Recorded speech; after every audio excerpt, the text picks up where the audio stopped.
A marathon is a unique event completed by many runners each year. Superior athletes in other endurance sports seem to become more human-like when running a marathon. The Boston Marathon is one of the oldest annual marathons in the world. I needed to qualify by running a 3-hour and 10-minute marathon in Des Moines.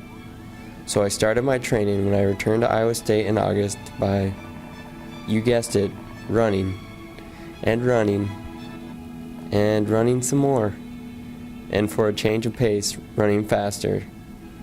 I needed to run each mile at a 7-minute 15-second pace over the 26.2-mile course. As my training days came to an end, I kept getting increasingly closer to my goal.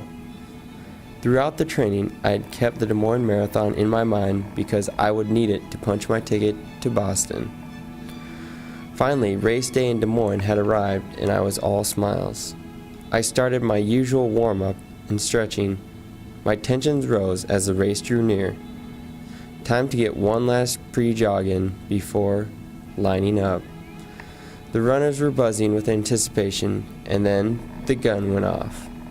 The beginning of the race was a blur to me, but I was keeping pace with a group of runners gunning for the 3-hour and 10-minute mark. As the end drew closer, the pack dwindled, along with my energy. As I sprinted towards the finish, I could read the clock. 3 hours, 9 minutes, and 41 seconds. I was struck with excitement and joy as I realized I had crossed the finish line with 19 seconds to spare.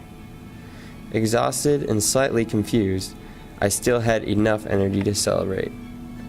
My ticket to Boston was punched and a new goal had just begun.